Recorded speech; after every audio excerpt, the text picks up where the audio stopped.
It's the Kyle Hyman Show on Redeemer Radio. This is Kyle Hyman, and joining us here for Theology Body Thursday is Cindy Black. Thanks for being here, Cindy. Good morning. Good morning. So, we've talked about so many different topics, over a year's worth of Theology Body Thursdays, but I don't think we've really hit this one very much. Yeah, I'm not sure that we have. I like it. So, go ahead. Why don't you introduce the topic and break down what we're going to learn today?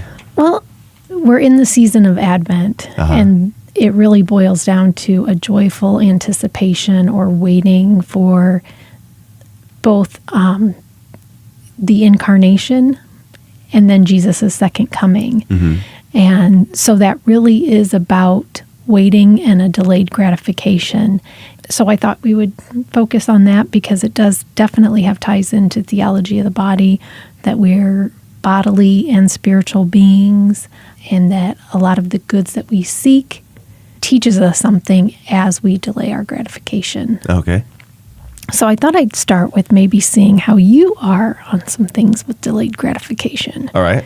You already, earlier in the show, you talked about how when it comes to beverages, when somebody puts water in front of you or any kind of beverage that you're very bad at delayed gratification on that. I think it's a pacing thing. Okay. It's most efficient to just finish a glass of water now than to stretch it out for the next 10 minutes. Okay. I think it's an efficiency, Not a delay. Okay, that makes sense.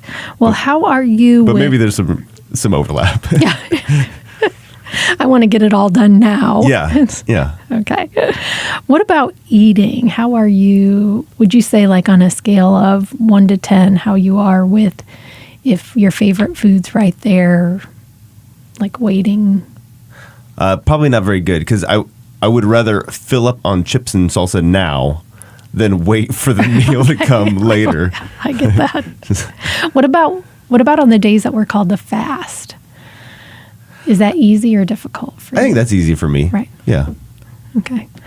What about when it comes to buying something? If there's something you want to buy, are you more likely to just buy it right then, or? I am not an impulse shopper. Okay. I want to read all of the reviews online and make an educated decision. That's how I am too. What about opening gifts?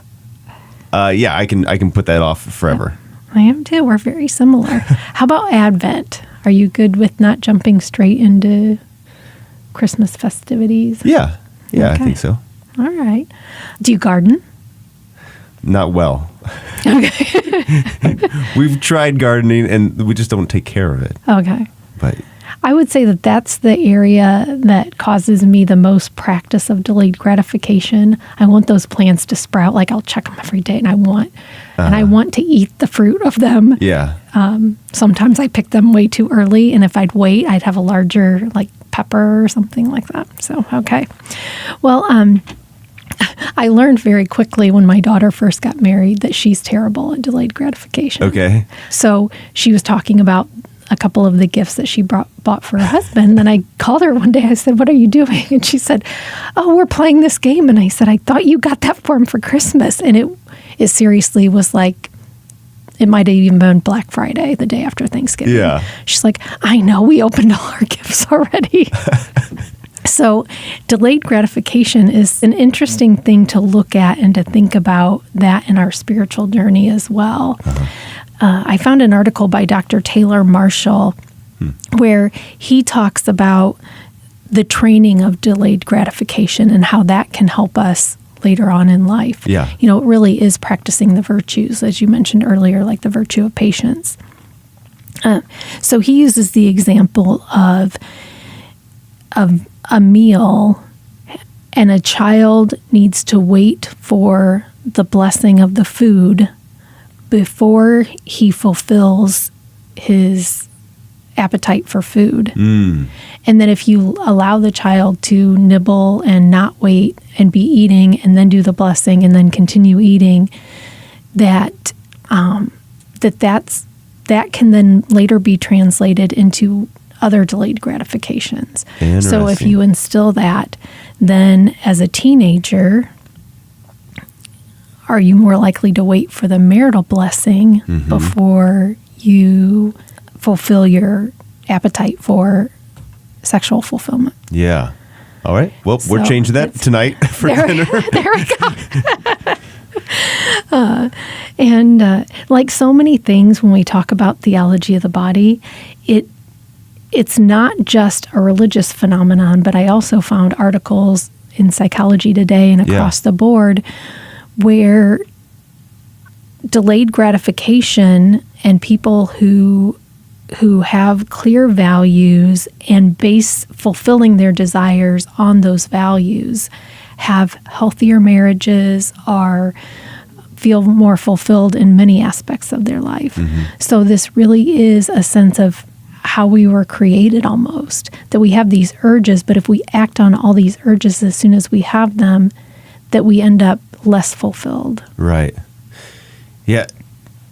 I think when I think about these different things and examples that you were giving, I think probably delayed gratification might be my superpower, because when it comes to presents or like finding out the gender of our baby, I have there's nothing in my head that says like, I gotta know, I gotta find out now. I don't care.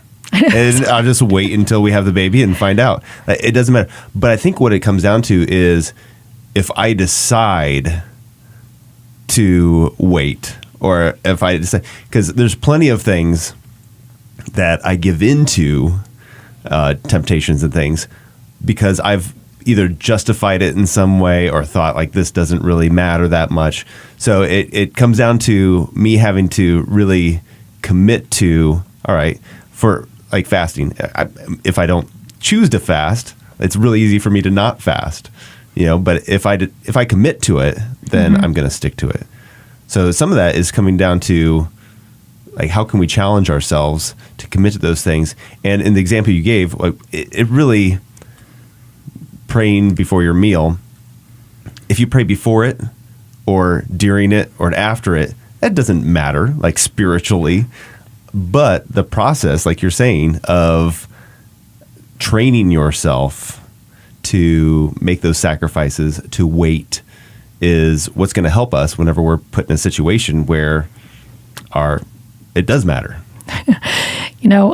An epic fail moment in my parenting was my son was a toddler and he was having cereal for breakfast, and he sat down and he just started eating, digging it, shoveling it in basically. And I said, wait, we didn't pray.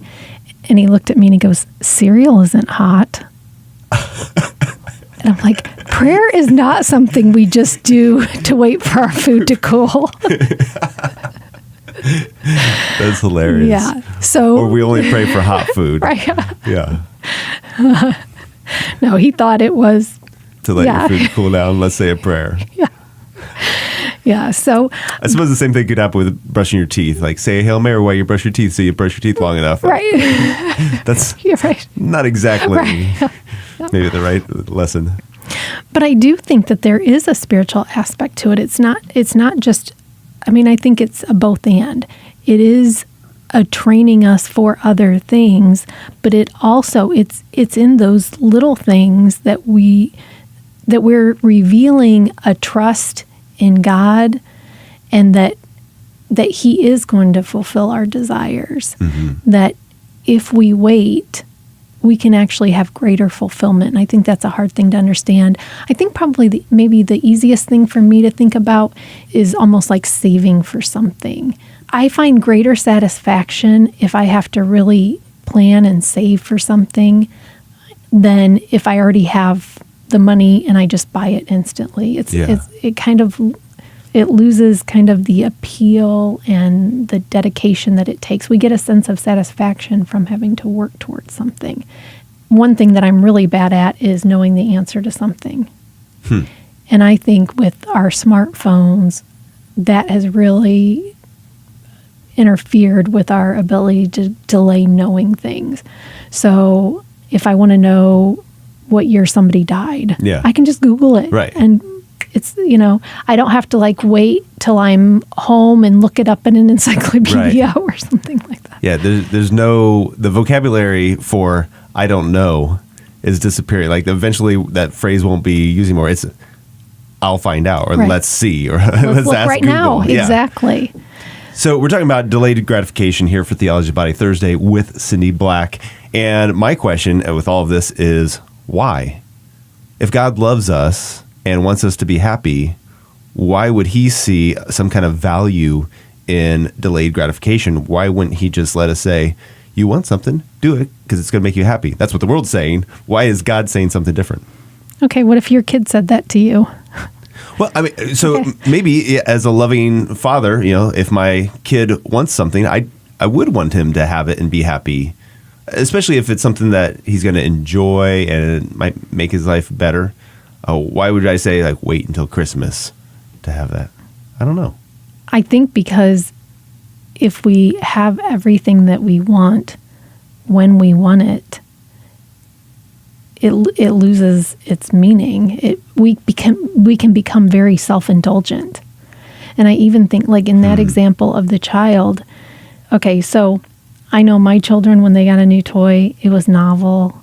And then it was kind of like, now I Yeah. want something new. Well, if we're continually, as soon as we want something new, if we get something new, it becomes this, I mean, we can just skip through things, one thing after another. But anticipating and looking forward, and I mean, that really is the whole of the Christian life, that if we truly believe that we are destined for perfect union with God and each other, but we can't have that quite yet, that we only have glimpses of that yet, that everything that we do helps us to prepare and realize that. It allows us in little ways to have these dying to self so that we can have greater fulfillment. Yeah, I think that's the key too, is looking at the big picture, and the ultimate delayed gratification is that being in heaven, and makes me think of the Beatitudes. It's the poor, it's the hungry, those who are suffering that rejoice in the end and are fulfilled. They have the ultimate delayed gratification. Their suffering on earth has enabled them to have the most fantastic reward. And I think I've heard this when it comes to marriage and our sexuality too, that couples who love each other deeply and there's that desire to express that love physically, who wait until they're married, have greater satisfaction. I very rarely hear from people who are married that didn't wait. Like, oh, I'm glad we didn't wait. Right. There's like this remorse that they didn't wait. Right. And that continues on through marriage, that notion of delayed gratification, that you can't just satisfy that desire whenever it comes up, and that it helps us to anticipate, and then actually it can lead to greater fulfillment. Right. And not just with technology, but so much in our world, it's instant gratification is in every area. Like that's like the ultimate sign of success, is if you can get what you want when you want it. Look at the Keurig phenomenon.